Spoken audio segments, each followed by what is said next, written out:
conversations du week-end. Aujourd'hui, conversation animée par Guillaume de Prémar.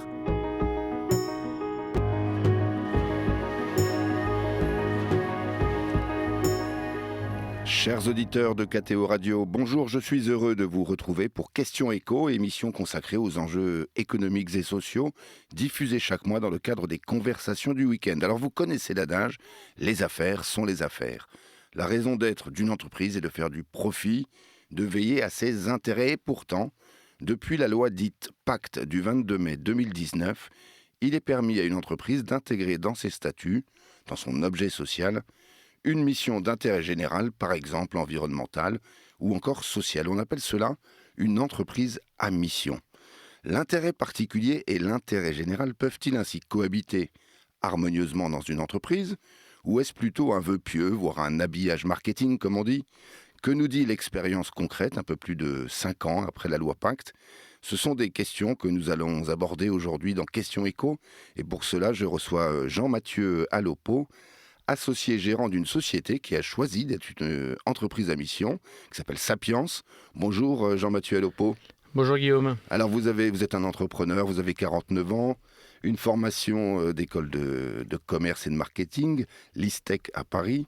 Je l'ai dit, vous êtes associé gérant donc de Sapiens RH, c'est un cabinet de conseil en ressources humaines. Vous êtes également ambassadeur du mouvement Impact France qui fédère des entrepreneurs qui placent l'efficacité économique au service de l'intérêt général. On pourra dire aussi quelques mots sur ce mouvement Impact France. Et je précise à nos auditeurs que nous aurons au téléphone en deuxième partie d'émission, juste après la première pause musicale, Yann de Feraudy du cabinet XPM, avec lequel nous pourrons dresser un bilan de la loi Pacte 5 ans après sa promulgation. Alors Jean-Mathieu Alopo, quelques mots peut-être sur votre parcours, donc école de commerce, et ensuite qu'est-ce qui se passe jusqu'à l'aventure entrepreneuriale chez Sapiens ? Eh bien, on dirait que je suis un peu tombé dans la marmite du recrutement et du conseil RH tout petit, parce que juste après mes études, j'ai rejoint un premier cabinet qui m'a vraiment fait aimer ce métier. Pour autant, je les ai quittés assez vite parce que je pourrais les qualifier comme un cabinet un peu dit industriel qui mettait plutôt comme justement le profit plutôt que l'intérêt des candidats. C'était une grosse boutique ou... Très grosse entreprise, ouais. oui. Après, il y a des enjeux qui nous dépassent et quand on est plus jeune, on espère un peu mieux, en tout cas, comme type d'engagement et d'impact dans ce métier. Donc, je les ai quittés assez vite pour rejoindre un petit cabinet où là j'étais très heureux. Le cabinet a vite grandi, sauf que j'avais des envies d'entrepreneuriat et de construire ma propre entreprise. Donc j'ai eu la chance de retrouver sur ma route deux de mes anciens collaborateurs avec qui on a monté le cabinet Sapiens, donc Tristan Flavini et Olivier Payen. Donc on a monté le cabinet en 2005. Aujourd'hui, nous sommes 32 collaborateurs. Pour quelques éléments contextuels de nos métiers, en fait, le conseil RH, c'est plusieurs métiers chez Sapiens. C'est à la fois de l'acquisition des talents au travers à la fois du recrutement, ce que pompeusement maintenant on a toujours appelé de la chasse de tête. Oui, un chasseur de tête. Mais bon, en fait, c'est plus simple que ça, grâce à tous nos outils digitaux comme LinkedIn. C'est aussi du management de transition. Donc ça, c'est le pilier acquisition des talents. On a un deuxième pilier qui est le développement des talents, qui regroupe plusieurs métiers, du coaching individuel, du coaching collectif, des assessments, donc c'est tous les outils d'aide à l'évaluation pour les mobilités internes, l'outplacement, et enfin la formation spécifiquement sur le leadership managérial et, ce qui est très en vogue aujourd'hui, le management intergénérationnel. Et enfin, le troisième pilier, c'est du conseil en organisation et enfin du mentoring de dirigeants. Et du mentoring, ce qu'on appelle le mentoring ? Le mentoring, c'est très différent du coaching, c'est de l'accompagnement de dirigeants sur un aspect un peu plus technique et stratégique pour le pilotage d'une entreprise. Et non à l'inverse du coaching qui est plus pour travailler sur la posture. Sur la posture, c'est la manière d'être un chef, Exactement. la manière de Exactement. d'associer Le mentoring, des c'est vraiment, ouais. on revient sur plutôt l'accompagnement. En fait, un effet miroir grâce à un dirigeant expérimenté qui va accompagner un dirigeant plus jeune. Donc ça veut dire qu'il faut quand même des collaborateurs qui aient un certain niveau de compétence pour pouvoir Oui, presque apprendre leur métier à des gens qui sont cadres supérieurs ou dirigeants d'entreprise. exactement. Ouais. C'est souvent des membres de conseils d'administration qui se proposent en tant que mentor. Oui, c'est ça. Mm. Donc c'est une activité qu'ils peuvent avoir en parallèle d'une activité Exactement. d'administrateur d'une entreprise, par exemple. Exactement. Très en vogue et surtout très demandé par les fonds d'investissement pour leur participation. D'accord, oui. Les fameux fonds d'investissement qui investissent pour généralement 5 ou 10 ans, c'est ça, dans C'est des, ça. dans Il y a- des entreprises. Exactement. Et qui après revendent et passent à la caisse, comme on dit. C'est Ils ça. prennent leurs bénéfices et ils revendent après avoir aidé à développer l'entreprise. C'est un modèle qui fonctionne bien, hein, ça. On appelle ça le Fonctionne très bien. LBO, c'est ça. Exactement. Ouais. Il y a deux types de fonds. Il y a des fonds qu'on appelle un peu vautours, qui sont là juste pour du redressement et passer derrière, effectivement, à la caisse. Et d'autres fonds, d'ailleurs beaucoup de fonds français, qui veulent aussi mixer l'impact au profit. Au profit, très bien. Alors donc il y a cette vogue d'harmoniser justement l'intérêt général et le profit, ce qui est quand même la raison d'être d'une entreprise. Il faut qu'elle fasse du profit, sinon elle ne peut pas survivre. Chez Sapiens, vous avez fait ce choix. À quel moment l'avez-vous fait? C'était immédiatement après la loi ou un peu plus tard? Et quelles ont été les motivations personnelles, mais aussi collectives, qui ont conduit à cette décision de devenir ce qu'on appelle maintenant une entreprise à mission? Oui, donc tout à fait. On a déjà, initialement, avant d'être entreprise à mission, on s'était fait certifier B Corp, qui est donc un label assez connu, un label américain, très différent d'entreprise à mission, puisque le label B Corp est là surtout pour mesurer avec des données très, très structurées la démarche RSE d'une entreprise. Entreprise Donc, à mission. RSE, responsabilité sociale et environnementale. Exactement. Entreprise à mission, donc nous on réfléchit en 2020, juste un peu après la loi Pacte, pour aller un petit peu plus loin, mais du coup embarquer plus les collaborateurs dans un collectif d'engagement partagé, qui est un peu différent du B Corp. Et donc ça a été plutôt une continuité de nos engagements, et c'est devenu assez naturellement. Et autour d'échanges collectifs, de mise au vert avec l'équipe, on a travaillé sur pourquoi l'entreprise à mission reflétait bien nos engagements. Et donc c'est là où on a construit un peu tout notre programme. Donc oui, les salariés ont été associés même à la décision de mettre dans les statuts cette notion d'entreprise à mission. C'est pas seulement les 3 associés fondateurs qui ont un jour annoncé comme ça, nous serons entreprise à mission, et nos missions sont celles-là. C'est le fruit d'un travail collectif. Exactement, c'est le fruit d'un travail collectif, puisque de toute façon on doit construire la raison d'être, et la raison d'être c'est vraiment l'aspect structurant de l'entreprise à mission, et donc cette raison d'être a dû être créée conjointement avec tous les collaborateurs pour qu'on soit vraiment en phase ensemble sur notre raison d'être. Alors, j'ai lu que vous aviez 4 objectifs dans votre mission. Si vous pouvez les citer, et après en 3e partie d'émission, on reviendra un peu plus en détail sur la manière dont vous poursuivez ces axes. Ce que vous pouvez citer, c'est que ces 4 objectifs que vous vous êtes assignés. Oui, tout à fait. Le premier, c'est promouvoir la diversité à la fois dans nos équipes, les équipes internes de Sapiens, mais surtout dans les recrutements que nous devons opérer pour nos clients. Le deuxième, c'est donc améliorer nos pratiques avec toutes les parties prenantes, associer les salariés à notre mission, et enfin développer des vraies pratiques en faveur de l'environnement. D'accord. Donc on reviendra un peu plus en détail sur ces missions-là, notamment sur la partie former des collaborateurs sur la diversité. Vous avez plein de choses passionnantes à raconter, et associer les salariés à votre mission. Avant ça, puisque dans la minute qui nous reste avant la pause, peut-être, est-ce que, au-delà de votre motivation d'apporter quelque chose au bien commun, d'intérêt général, est-ce que ça a aussi un impact commercial positif? C'est-à-dire que, est-ce que ça joue? Alors oui, ça joue pour déjà une raison simple, c'est qu'il y a des engagements que les entreprises prennent, qu'elles soient entreprises à mission, certifiées B Corp ou d'autres, qui quelque part imposent aussi de favoriser dans des partenaires, des prestataires, des fournisseurs, des entreprises elles-mêmes engagées.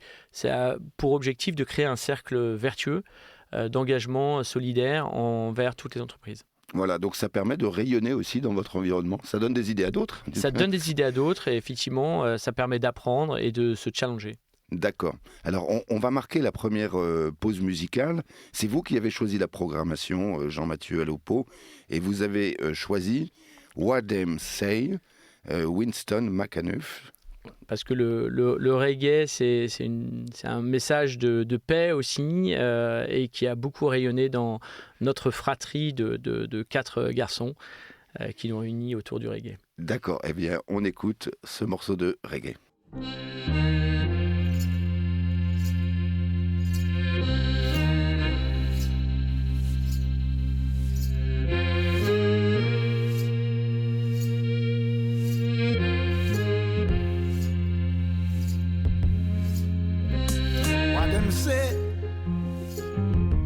Not no go so.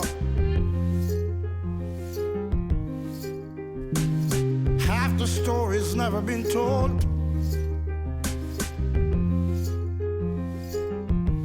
What them say? Not no go so. Life is worth much more than gold.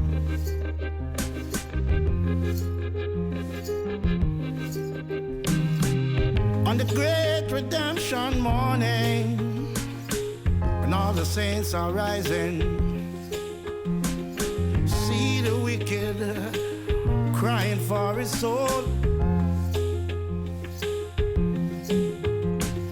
This man and that man shall say they are the right man, the righteous man will establish himself. Oh yeah, now babe. What them say? Nothing no go so. Half the story's never been told. Oh yeah, now babe. What them say? Nothing no go so. Life is worth much more than gold.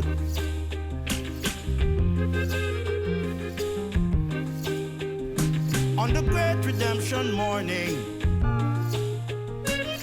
when all the saints are rising,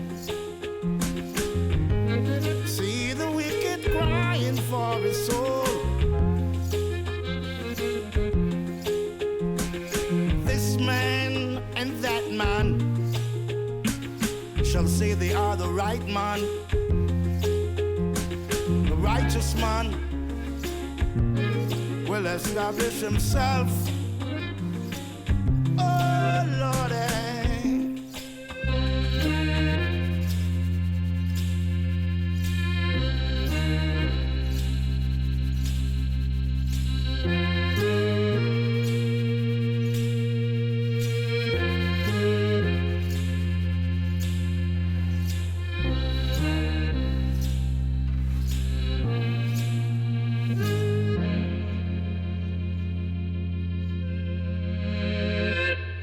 Vous êtes sur KTO Radio et vous êtes à l'écoute de l'émission Question Éco, consacrée aux enjeux économiques et sociaux. Et nous avons dans ce studio Jean-Mathieu Alopo, associé et gérant du cabinet Sapiens RH, avec qui nous parlons de ce thème des entreprises à mission.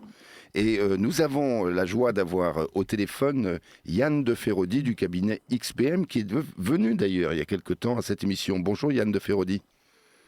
Oui, bonjour Guillaume. Bon, si vous avez accepté de répondre à nos questions, c'est que ça ne vous a pas laissé un trop mauvais souvenir de passer dans nos studios alors. Non, ça, c'était parfait, c'était super même. D'accord. C'était très agréable, conversation franche. C'est pour ça que je me suis permis de recommander certaines personnes que je connais. Eh bien, vous avez raison. Et ça nous arrange bien d'ailleurs parce que je tenais à ce qu'on parle de cette notion d'entreprise à mission qui est quand même passionnante. Donc, en introduction, bien sûr, j'ai parlé de la loi Pacte de 2019. Donc j'ai expliqué que c'était une manière de concilier intérêt commun des associés et réalisation d'un objectif plus large d'intérêt général. Alors je précise que c'est pas à nos auditeurs que c'est pas une forme juridique à part, société à mission. Donc on peut être une SARL ou une SAS et être société à mission. Il s'agit simplement d'intégrer dans ses statuts, dans sa raison d'être et ses objectifs de mission d'intérêt général, en y adjoignant un suivi interne sur l'exécution de ces objectifs. C'est bien ça, Yann de Ferraudy, je me suis bien renseigné? Ah oui. Oui, tout à fait. Sachant qu'on parle de la loi PACTE beaucoup pour les entreprises à mission, mais c'est aussi une loi plus large qui visait à favoriser l'épargne salariale, favoriser la création d'entreprises, simplifier certaines formalités administratives et cet aspect mission. Et en fait, l'engouement, il est assez fort sur les aspects socio-économiques. Il est plus aléatoire en fait et plus hétérogène, on va dire, sur la partie mission. Oui, alors est-ce que vous pouvez préciser? Alors en fait, on connaît tous un certain nombre de grandes entreprises qui se sont lancées dans dans le statut de société à mission. Et puis il y a eu moins de succès, je crois, quand même dans les ETI PME, bien que voilà, il y a des exemples de plus en plus courants quand même. Je crois qu'il y a un certain nombre de déceptions qui ont pu se voir le jour parce que on constate quand même une forte hétérogénéité des missions et de la façon dont elles sont décrites. Selon les entreprises. Selon les entreprises. Sachant qu'il y en a 2000, je crois, à peu près aujourd'hui en France. Alors, et par rapport à la masse des entreprises en France, vous voyez que ça reste modeste quand même. Oui. Et donc, bon, c'est ça qu'on peut dire, c'est-à-dire qu'on est sur je pense surtout un engagement très fort des équipes dirigeantes. C'est-à-dire que lorsqu'une entreprise se lance ou se constitue société à mission, c'est en général souvent le signe d'un projet fort qui tient à cœur soit aux fondateurs, soit à une équipe de fondateurs et qui veulent entraîner l'ensemble de leur réalisation au-delà d'un simple objectif économique. Oui. Et est-ce que vous constatez une adhésion des salariés dans les entreprises que vous avez été conduit à côtoyer? Alors, là aussi, ça tient à la définition de la mission, premièrement. Deuxièmement, ça tient aussi à la manière et au process pour définir cette mission. Moi, je suis le modeste président d'un comité à mission dans une société de conseil. Et la manière dont ça a été fait, c'est remarquable parce que ça a été à la fois une volonté des associés fondateurs, mais en même temps une volonté de faire participer l'ensemble des collaborateurs. Et il y a quand même il y a pas loin de 200 consultants, donc il y a quand même beaucoup de monde, à s'intégrer et à contribuer à la formalisation de cette mission. Donc il y a un vrai engouement, je trouve, des collaborateurs. C'est aussi une façon de fidéliser des gens dans un monde qui est beaucoup en mouvement quand même. C'est aussi une manière de recruter et de trouver des talents qui vont se trouver plus à l'aise avec une société qui propose autre chose que, on va le dire simplement, faire du bénéfice. Oui, que le seul profit, et Jean-Mathieu Lopo, vous nous disiez, vous, en début d'émission, que ça a été une motivation pour vous très vite d'avoir une vie professionnelle qui ne soit pas uniquement centrée sur la réussite des affaires. Quoi. Exactement, on parle souvent des nouvelles générations qui veulent rejoindre le sens à leur activité professionnelle et finalement ça fonctionnait déjà dans les années 2000, donc oui, c'est le cas. Oui, c'est ça. Vous aviez anticipé avant la création de la loi par Bicorp, qui est donc une structure privée de label en fait, sur ce type d'activité. Alors Yann de Ferraudy, je reviens à vous. Je vois qu'il y a quand même, on est passé de 1500 à 2000 entreprises à mission en France, donc entre 2023 et 2024. Donc il y a une montée en puissance quand même depuis la loi PACTE. Est-ce que vous pensez qu'on attendait quand même davantage en termes d'impact de résultats? Alors, Moi, je sais pas trop si on attendait plus de choses que ça, parce qu'encore une fois, le domaine d'application de la loi était quand même assez vaste. Donc, Oui. et elle a atteint un certain nombre de ses objectifs de ce point de vue-là. Je pense que ce qui était intéressant, et c'est vrai que c'est moins sensible en France, pour ça je vous entendais parler de Bicorp, c'est sûr que aux États-Unis, la définition même d'une entreprise, c'est de faire du profit. Et de ne faire que ça. Et les mandataires sociaux peuvent même être poursuivis par leurs actionnaires s'ils sont pris à prendre des décisions qui viendraient défavoriser la rentabilité de l'entreprise. Oui, c'est très, très sensible sur le plan juridique, quoi. Absolument, et il y a, je crois que c'est dans l'État du Delaware ou un truc comme ça, qu'il est possible de faire ce qui s'appelle des benefit corporations, c'est-à-dire des entreprises dont l'objet n'est pas de faire que cela, et de façon à, pour être Bicorp, en gros, puis pour suivre en fait les indications du label Bicorp, eh bien, il vaut mieux passer avec ce statut-là aux États-Unis, parce que sans quoi on peut se faire inquiéter en tant que mandataire social. Voilà. Oui. Donc ça, c'est quand même important. Et c'est peut-être un peu moins sensible en France, où on est aussi assez attaché quand même à un rôle social de l'entreprise. Oui. Mais c'était bien de le formaliser. À mon avis, c'est mieux de le formaliser d'ailleurs. Alors après, par rapport au déploiement, moi je sais qu'il y a un certain nombre d'inquiétudes des dirigeants en disant, mais enfin quand même, dans une entreprise normalement constituée. Alors une SAS, c'est beaucoup plus simple, mais une USA, c'est déjà plus compliqué. Il y a un conseil d'administration, et on dit, mais alors, on va se rajouter un deuxième conseil, alors. Et comment est-ce que ça va se passer en équilibre des pouvoirs, sachant qu'il y en a le comité de mission, là, c'est ça. Et le comité de mission, lui, il doit suivre, son objet, c'est de suivre la mission.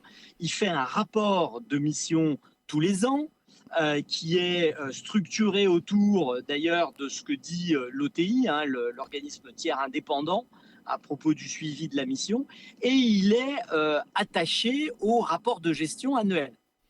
Dit autrement, je publie mes résultats, mais je publie aussi l'avancement de la mission. Et quelque part, ça devient public. C'est-à-dire que si j'atteins pas ma mission, si finalement je m'en désintéresse, il va falloir quand même faire des choses, quoi.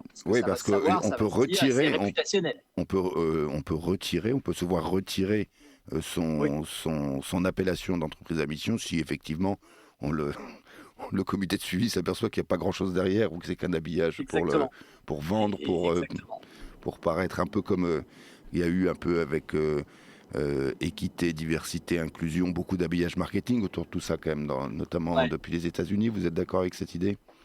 Ah oui, moi je suis d'accord avec cette idée. Je pense que c'est d'ailleurs c'est normal d'avoir créé un comité à mission, puisque finalement on est dans un système qui voulait simplifier les choses. Donc en particulier, vous avez des SAS, et les SAS, elles n'ont pas une structure, elles ont une structure juridique, comme leur nom l'indique, extrêmement simple. Donc, société par action simplifiée, c'est ça la SAS. Voilà, exactement. Et donc vous n'avez pas besoin d'avoir un conseil d'administration, mais dans les entreprises qui ont un conseil de surveillance, un conseil d'administration, moi je trouve que le comité à mission pourrait être un comité du conseil d'administration. C'est intégré au conseil d'administration. Voilà. Donc on pourrait modifier la loi, c'est ça ? Vous pensez que c'est une évolution qui serait souhaitable ? Pour moi, ça serait une évolution qui serait assez claire, qui ferait du comité à mission un comité du conseil, donc finalement un outil qui permet au conseil, dont l'objet, le conseil d'administration, il veille à la durabilité de l'entreprise, il veille au grain sur le long terme. Et s'il y a bien quelque chose de long terme, c'est quand même la mission. Mais bien sûr. Merci beaucoup Yann de Feraudy de nous avoir apporté tous ces éclaircissements. Je vais vous laisser poursuivre votre route, comme on dit. Ah, merci beaucoup. Et vous souhaitez quand même une bonne route. Et puis, si vous devenez un habitué de questions écho sur KTO Radio, on aura peut-être l'occasion Ça, avec d'échanger plaisir. ensemble. Ah oui, je sens que vous êtes partant. Oui. Très bien. Merci beaucoup, Yann de Ferrodi. Je vais Merci poursuivre beaucoup. l'émission avec Jean-Mathieu Alopo. Au revoir. Bonne soirée à vous deux. Au revoir. Donc, oui, Jean-Mathieu Alopo, on parlait de la structure juridique. Vous êtes en SAS, juste précisément ou... C'est une SARL, oui, Ah non, c'est une SARL, oui. qui détient plusieurs activités, plusieurs sociétés en SAS, Donc en vous n'avez- société commerciale. D'accord, vous n'avez pas de conseil d'administration. Non. Donc, vous êtes... On a toujours- qu'un comité du coup de mission qui nous accompagne dans ses choix et dans nos engagements d'entreprise à mission. Et vous êtes toujours avec vos deux cofondateurs alors Alors non, on a grandi, on a intégré un salarié qui est devenu associé, on a récupéré un associé de l'externe. Mhm. La société grandit à la fois effectivement en termes de collaborateurs, mais aussi en termes d'associés. D'accord. Et vous êtes le gérant. Bon, vous êtes le patron. On est co-gérant. quand même. Voilà, c'est ça, vous co-gérant. êtes un co-gérant. Ouais, on est Voilà. co-gérant. Et donc, il y a des arbitrages, j'imagine, à faire parfois entre l'intérêt de l'entreprise Exactement. et la question de la mission, parce qu'il ne faut pas non plus que ça mette les comptes dans le rouge, si je veux faire simple. C'est vrai, mais on est vraiment, si vous voulez, et avec beaucoup de sincérité et d'humilité, vraiment habité par quand même ce rôle, je pense, doivent avoir les sociétés aujourd'hui pour avoir un impact favorable dans notre société et dans le bien-être global. Alors, on peut parler de planète pour tout ce qui est développement durable et puis bien sûr social pour accompagner les plus fragiles et les plus faibles. Et je pense qu'une fois que on dit ça, derrière, c'est pour ça que l'entreprise à mission et son comité de mission est là pour nous rappeler nos engagements et aussi nous encourager à aller plus loin. Et c'était l'exemple aussi d'un DRH qui fait partie de notre comité de mission, un DRH très inspirant et qui nous a encouragés à, par exemple, supprimer la période d'essai dans tous nos recrutements internes. Donc aujourd'hui, quand on recrute un collaborateur, il est certifié d'être tout de suite en CDI. Donc c'est des engagements comme ça qui nous permettent aussi, grâce au comité de mission, d'aller plus loin que peut-être que ce qu'on avait envisagé initialement. Alors, comment vous avez composé ce comité de mission ? Il y a des gens extérieurs à l'entreprise, des gens de l'entreprise, des salariés, vous-même. Qui est membre ? Combien êtes-vous ? Alors oui, effectivement, on est 6, avec les associés, on doit être une dizaine, mais en tout cas d'externes. Nous avons une jeune femme, Élodie Noquet, qui nous a accompagnés, qui est un cabinet de conseil en transformation RSE, pour faire simple, ESG, qui donc est très experte sur ces sujets-là et assez exigeante de ce point de vue pour Sapiens.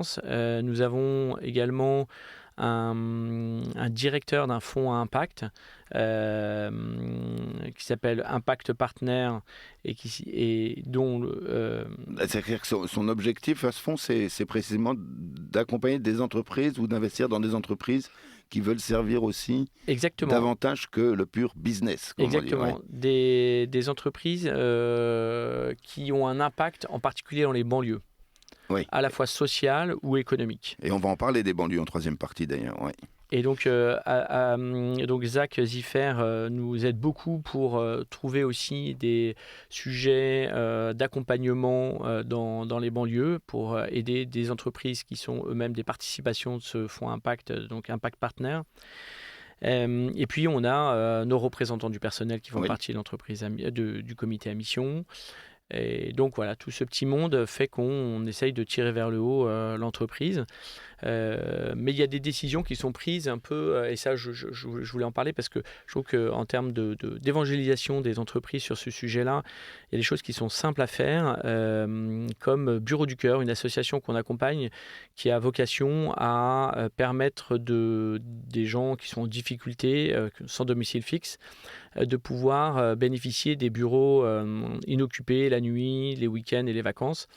Donc ça, c'est des choses qui sont très simples à faire. Si des dirigeants d'entreprise m'écoutent, je suis à leur disposition pour en parler, même si bien sûr ils trouveront tout ce qu'il faut sur Internet. Mais c'est des choses qui sont vraiment, vraiment simples à faire et qui changent évidemment la vie passagère, en tout cas on l'espère pour ces personnes-là, mais qui aussi donne du sens aux collaborateurs de dire qu'effectivement on œuvre aussi pour c'est un peu pompeux, mais en tout cas pour les gens qui sont en difficulté. Oui, ça ne doit pas être facile de convaincre des entreprises ou même des salariés parfois de dire on va avoir une personne sans domicile fixe qui va venir dormir la nuit, etc. Au bureau, c'est un risque aussi. Ouais, vous ne connaissez c'est vrai. pas forcément bien la personne. Non, pas du tout, mais on fait confiance vraiment. Et les salariés, ça n'a jamais été un problème, au contraire.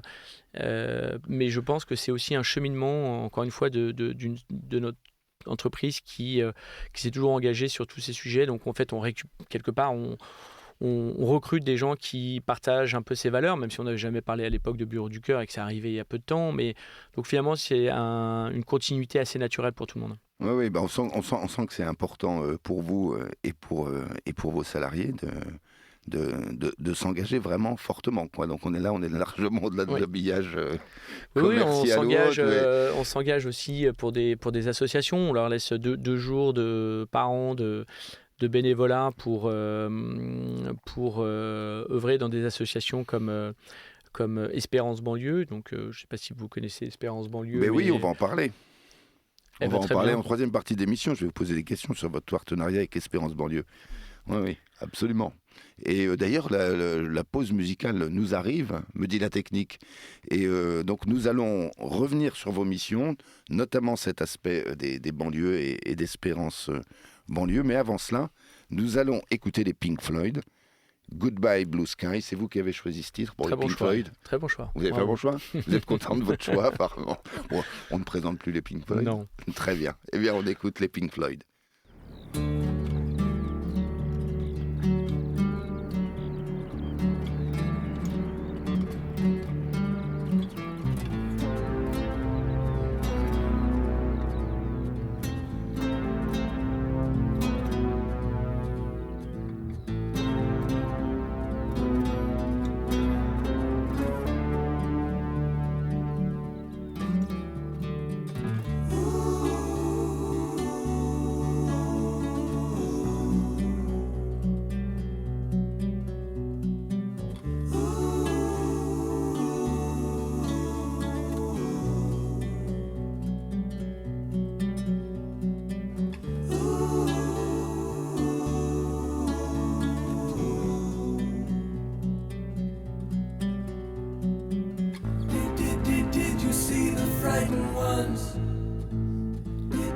Did you hear the falling bombs? Did you ever wonder why we had to run for shelter when the promise of a brave new world unfurled beneath the clear blue sky?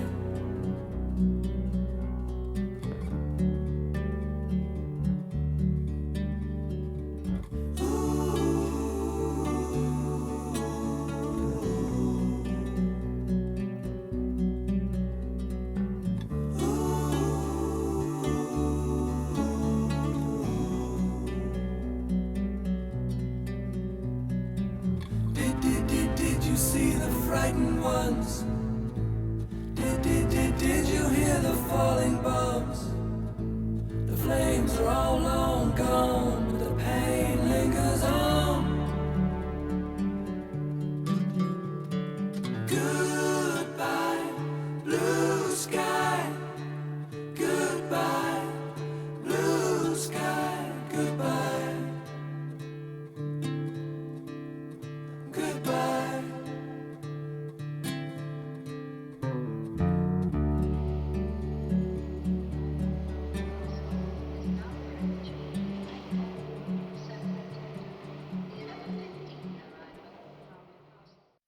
Vous êtes à l'écoute de KTO Radio, l'émission Question Écho dans le cadre des conversations du week-end. Nous recevons aujourd'hui Jean-Mathieu Alopo, associé gérant de Sapiens RH, et nous parlons des entreprises à mission, puisque Sapiens RH est une entreprise à mission, donc on a un bel exemple devant nous, et nous allons parler plus précisément des missions que l'entreprise s'est elle-même assignée, mais avant ça, peut-être reboucler sur l'aspect plus macroéconomique de notre affaire.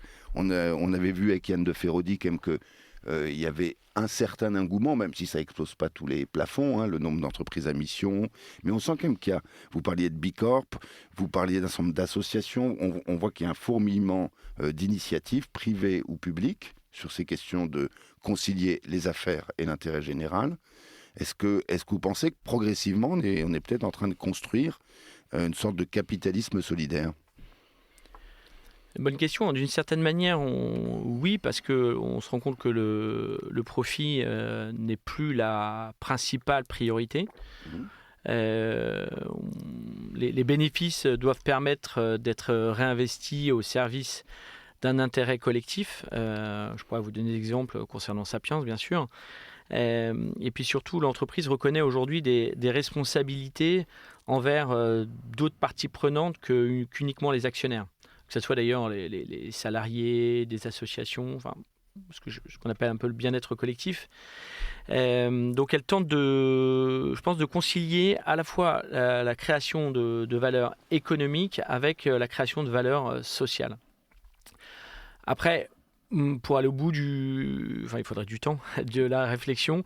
Moi, je parlerais plutôt quand même de capitalisme responsable que vraiment de capitalisme solidaire. Oui, on n'en est pas non plus encore Non, à ce qu'on appelle solidaire. Une entreprise libérée. Et une entreprise libérée. Mais il y a une responsabilité qui est prise. Et vous aviez utilisé tout à l'heure un mot assez fort, évangéliser d'autres entreprises, convaincre d'autres et s'aimer. Je pense que c'est aussi notre mission, oui. Oui, dès que vous rencontrez quelqu'un, hop, vous lui parlez de ça Oui, parce que en fait, tout le monde s'imagine un monde de ses engagements comme quelque chose de soit contre-productif d'un point de vue financier, soit intenable en termes d'organisation interne, etc. Faux, en fait, c'est assez simple et les répercussions sont énormes. En fait, on dit souvent l'adage, effectivement, c'est en donnant qu'on est heureux. Et là, on le vit tous les jours, à la fois vis-à-vis de nos salariés, et puis nous aussi, on est heureux d'être alignés avec ce qu'on a envie de donner aujourd'hui dans la société, ce que Sapiens doit donner à la société. Et Sapiens, on voit, est une entreprise à mission. Sapiens existe toujours. Sapiens ne perd pas d'argent, apparemment, non, ça continue. Non. Vous pouvez rassurer les chefs d'entreprise qui pourraient nous entendre et être inquiets. Exactement, ça aucun impact. Et je ne sais pas si on peut mesurer un impact financier. En tout cas, l'impact des collaborateurs est évident. Et l'impact aussi sur notre sérénité de jouer notre rôle aussi est finalement non monétisable. Oui. Et là, comme vous dites, l'impact des collaborateurs, ça veut dire que c'est en termes d'engagement, ça change la donne. D'engagement, du coup aussi de ce qu'on appelle dans le milieu RH de rétention, c'est-à-dire qu'effectivement les collaborateurs ne quittent pas la société, ne vont pas chez nos confrères parce qu'ils sont heureux, je pense. Donc vous fidélisez vos collaborateurs. On fidélise, oui. Ouais, donc vous avez... On appelle ça, vous avez un faible turnover, comme on dit dans le langage managérial un peu anglo-saxon, désolé. Mais c'est vrai qu'on vit dans un monde là où il y a beaucoup de langage anglo-saxon. Alors, parlons des banlieues, parce que vous avez, parmi vos objectifs, formé les collaborateurs sur la diversité. Donc cette question de la diversité.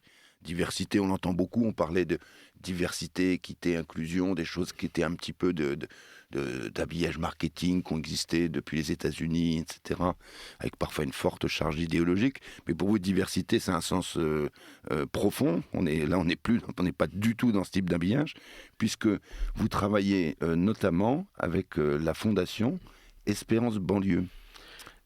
Oui, alors déjà, pourquoi et comment ?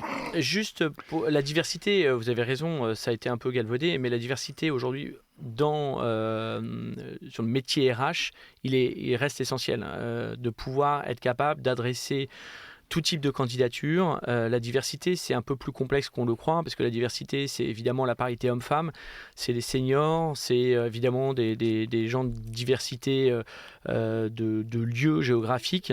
Le handicap. Le handicap, exactement. Donc nous, on est forcément confrontés à ce sujet-là et on doit le porter.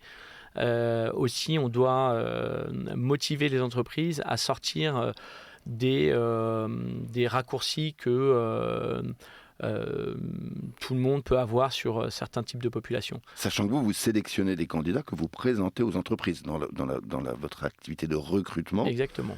Et donc là, vous prenez aussi le risque parfois de présenter des candidats animés par vos convictions, mais ça ne doit pas toujours être évident.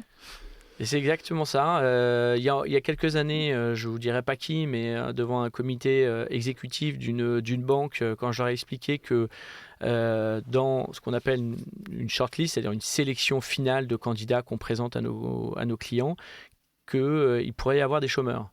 Et donc là, on a beaucoup ri, ils ont beaucoup ri en disant qu'ils ne mandataient pas un cabinet en payant des honoraires pour recruter des chômeurs. Oui. Heureusement, ça a bien évolué. Mais la diversité, c'est aussi les chômeurs qui ont plus de mal à avoir accès à l'emploi. Donc oui, nous, notre rôle, c'est de présenter une sélection composée de différents types de profils. Et à compétences égales, nous, on privilégiera un chômeur qui a besoin d'un job, contrairement peut-être à quelqu'un qu'on va chercher à la concurrence de nos clients alors qu'il est déjà en poste et bien dans son poste. C'est-à-dire que les recruteurs, ils ont un peu cette image d'Épinal que si quelqu'un est au chômage, c'est qu'il a échoué. Et ils veulent des gagnants, des gens qui réussissent, c'est ça. Et vous arrivez à modifier quand même leur perception. Exactement. Alors ça a quand même beaucoup évolué, mais il y a de temps en temps ce raccourci qui est un peu trop vite fait, effectivement, de considérer que s'il est au chômage, c'est qu'il est peut-être pas bon si on l'a mis à la porte. Alors que, bien entendu, que c'est faux et qu'il y a énormément de situations de vie d'entreprise qui font qu'il y a des gens qui, en étant très bons, se retrouvent à quitter leur job. Donc notre rôle, c'est aussi effectivement de pouvoir, toutes ces personnes mises de côté, que ça, pour toutes les raisons qu'on a évoquées de problèmes de diversité, de pouvoir aussi leur donner l'accès à l'emploi. Alors parlons d'Espérance Banlieue. Espérance Banlieue, donc une fondation qui soutient la création d'écoles dans les banlieues françaises. Et vous travaillez avec eux, vous les aidez.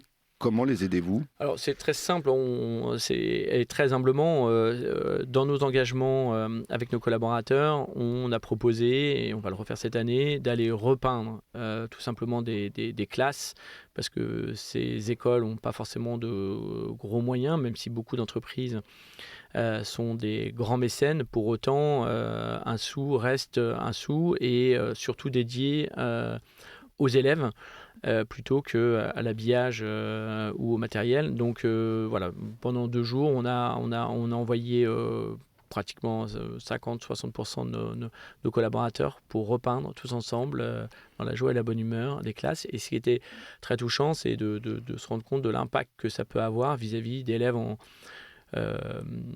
qui n'ont pas forcément toutes les chances de leur côté pour pouvoir accéder à des grands établissements publics ou privés liés à leur situation géographique. Ouais. Et alors c'était en région parisienne, j'imagine ? Oui, c'était plus simple pour nous. Et donc on était à Agnières. Ah, vous allez à Agnières, Saint-Exupéry. c'est le cours Saint-Exupéry à Agnières. Oui, absolument. Oui, je vais faire un connaisseur. D'accord. Ah oui, je connais. Oui. On connaît. Sur KTO Radio, on connaît quand même Espérance Banlieue. C'est une œuvre merveilleuse parce qu'elle permet de donner l'éducation à des enfants de banlieue, qui souvent viennent de familles issues de l'immigration et qui vivent dans un contexte culturel particulier et qui est en difficulté, très clairement. Et puis là, de donner une chance, effectivement, à ces élèves, c'est incroyable. Alors, ça a permis des échanges avec ces élèves. Vous n'étiez pas de simples ouvriers du bâtiment qui veniez avec vos pinceaux. Mais... Alors, on venait quand même quand les classes étaient vides. Donc, mais oui, on les a croisés. Mes salariés les ont croisés. Ils ont été très touchés de voir en fait l'impact que ça a réellement pour ces élèves. Oui. Même si, encore une fois, c'est juste un coup de peinture. Il y a quelque chose de symbolique là-dedans, quand même, de dire ces personnes que vous payez, parce que là, c'est sur leur temps de travail, j'imagine. Tout à fait. Donc, vos collaborateurs, quand ils vont peindre, vous les payez, ces heures-là. Bien sûr. Donc, il y a quand même quelque chose de symbolique. C'est des gens que je paye, parfois que vous pouvez bien payer, parce que vous avez des experts, et qui vont aller repeindre. Ils passent de col blanc à col bleu. Exactement, et ils le redemandent. Et ils le redemandent. Ah, ils redemandent, oui. Donc, ça ne rechigne pas dans les rangs. Non, mais encore une fois, c'est l'accès, c'est pouvoir toucher du doigt des sujets qui peuvent être éloignés de chacun pour prendre conscience de petites choses, de petits gestes, de contributions humble à finalement se révéler et donner envie d'aller plus loin. Et c'est aussi l'exemple qu'on a eu avec Enfants du Mékong, puisqu'on a financé un bateau qui faisait une régate qu'on appelle solidaire, donc une régate avec que des bateaux qui portaient des couleurs d'associations, associations écologiques ou associations humanitaires, exactement. Et donc là, on avait soutenu Enfants du Mékong, et l'impact que ça a eu, évidemment à l'extérieur, mais surtout vis-à-vis de nos collaborateurs, de se rendre compte que l'objectif, c'était de parrainer, de trouver des parrains pour... Oui, c'est comme ça que ça fonctionne à Enfants du Mékong. Parrainer un enfant, il propose à des gens chez nous de parrainer un enfant là-bas. Exactement, pour les aider à finalement sortir des champs et retrouver le chemin de l'école. Aller à l'école, oui. Exactement. Et ça, c'est des petites choses, mais qui finalement, quand elles sont expérimentées, se révèlent pour tout le monde, et moi le premier, comme quelque chose de finalement assez simple par rapport aux bénéfices obtenus. Alors tout à l'heure, quand on parlait de repeindre des salles de classe, donc c'est un apport, on pourrait dire, en industrie en quelque sorte. Là, vous avez mis financé. De l'argent, vous avez financé. Donc ça peut être l'un ou l'autre. Donc vous pouvez être conduit à dépenser de l'argent, donc qui va être donné à cette association. Et donc ça veut dire que ça fait moins d'argent dans les poches pour vous. Exactement, ça fait moins d'argent, mais encore une fois, il faut être aligné avec ses objectifs et ses valeurs. Je pense que c'est le principal. C'est-à-dire que on a l'impression que vous êtes tombé dedans quand vous étiez petit, c'est en sortie d'études, vous êtes en train de réaliser presque une vocation. Un petit peu, oui. Un petit peu, on essaye, il y a plein de manières d'aider. On passe aussi du temps à recruter bénévolement pour des associations qui n'ont pas forcément les moyens de se financer des recruteurs. Donc il y a plein de choses. C'est le mécénat de compétences. C'est le mécénat, exactement, mécénat de compétences, tout à fait. Ouais. Bon, ça, il faut dire aux chefs d'entreprise qui nous écoutent, allez-y, quoi. Mécénat de compétences, société à mission, apport en industrie, apport le mouvement Impact en argent, France. Oui, dites-nous un mot sur le mouvement Impact France, que vous en êtes l'un des ambassadeurs. Oui, on est très très nombreux. Je fais vraiment une toute petite contribution, mais si vous voulez, c'est une sorte de réseau d'influence pour engager le gouvernement à mieux à la fois accompagner les entreprises dans leur transformation RSE et faire du lobbying pour des enjeux sociaux et écologiques au sein des entreprises. Oui. Donc c'est ils sont pas en opposition avec le MEDEF, mais c'est un peu un contre-pouvoir. Ah, c'est un contre-pouvoir, vous le voyez comme ça, même au MEDEF, oui. Ah oui, c'est un contre-pouvoir en France, oui. Ou en France, mais c'est vis-à-vis des pouvoirs publics, vis-à-vis des syndicats, on va dire, patronaux institués. Et aussi peut-être vis-à-vis un peu du MEDEF aussi, oui, bien sûr. Oui, c'est ça. Très bien. Donc c'est des entrepreneurs qui placent l'efficacité économique au service de l'intérêt général, qui se fédèrent pour faire un peu de pression, quoi. Exactement. Un petit peu de plaidoyer, comme on dit dans les associations humanitaires, et avoir de l'influence pour permettre d'avancer vers justement sortir un peu du monde sauvage, du capitalisme brut. Mais apparemment, on y arrive. On y arrive et on va sûrement se développer encore plus d'engagement d'entreprise après cette émission. Après cette émission, j'espère bien, oui. Et alors, parmi vos missions, il y a aussi le fait d'associer les salariés à notre mission. Et là, comment ça peut se traduire on a bien compris comment ça peut se traduire en termes d'état d'esprit, d'engagement, etc. Mais est-ce qu'il y a des choses concrètes sur ce plan, des initiatives qui vous permettent de les associer davantage à ces missions ? Oui, parce que le principe, c'est managérial en tout cas, chez Sapiens, c'est vraiment de libérer la parole. C'est-à-dire que toute initiative puisse être prise en venant de n'importe quel collaborateur. Il n'y a plus de top-down. Il n'y a plus de... Comment on pourrait définir ça, le top-down ? Les meilleurs et les moins bons, c'est ça ? Non, le top-down, c'est quand c'est des décisions qui viennent que d'en haut et qui doivent être appliquées par ah oui, ça vient du haut vers le bas, du top vers le bas, d'accord. Exactement. De l'exécutif vers l'exécutant. Et donc, moi, ça, c'était un modèle qui fonctionnait il y a quelques années et qui ne fonctionne plus. Donc oui, l'idée, c'est effectivement que les collaborateurs puissent être partie prenante et à l'initiative de nombreux sujets chez Sapiens, on parle d'ateliers, en menant et en leadant, en manageant des ateliers d'amélioration continue. D'amélioration continue. Voilà. Et alors, j'imagine qu'il y a quand même un état d'esprit particulier dans une entreprise à mission. C'est-à-dire que vous faites un petit restaurant de temps en temps, il y a plus d'amitié. Ah oui, comment oui. J'imagine qu'il y a des modes de vie, quoi, aussi. Oui, non, il y a une vraie solidarité qui est, là pour le coup, au bénéfice aussi de l'entreprise, parce que plus il y a de solidarité, ça veut dire que il y a du bénéfice derrière en termes de déploiement de nos missions pour nos clients. Et oui, non, c'est clair que il fait bon vivre et on est heureux de venir travailler chez Sapiens. Est-ce que vous avez des très jeunes collaborateurs, c'est-à-dire nés, on va dire, fin des années, dans les années 2000 ou juste un peu avant Oui, on a une cette grande fameuse disparité. génération. Ouais. On a une grande disparité puisqu'on a notre chère collaboratrice qui est là depuis très longtemps, qui est la patronne de l'activité du secteur industrie, qui part à la retraite dans 2 mois, vous voyez. Et en même temps, on a des jeunes collaborateurs à l'opposé qui doivent avoir aujourd'hui 24 ans. Oui, 24 ans. Oui. Parce qu'on parle souvent de cette génération qui a un problème ou qui présente une caractéristique, je sais pas, c'est un problème, c'est qu'ils sont plus de difficultés à s'affilier réellement à une organisation, à se sentir partie prenante. Et une entreprise à mission permet une meilleure affiliation, y compris sur cette génération, selon votre expérience? C'est certain. C'est certain, oui. C'est certain. S'ils viennent pour des raisons effectivement qui leur est personnel d'engagement social ou d'engagement écologique, c'est sûr que l'entreprise à mission va répondre favorablement à leurs souhaits. Oui. Bon, alors maintenant, ça fait quelques années que vous avez créé Sapiens. Apparemment, vous ne le regrettez pas. Ça fait quelques années que vous êtes entreprise à mission, puisque vous avez enclenché assez vite, en fait, après le vote de la loi. Et là encore, on va dire que l'objectif est réussi. L'objectif est réussi et notre succès de 2025, ça a été de renouveler notre certificat B Corp, puisque c'est difficile mais accessible, le premier certificat, mais après tous les 3 ans, comme l'entreprise à mission, vous devez faire mieux et démontrer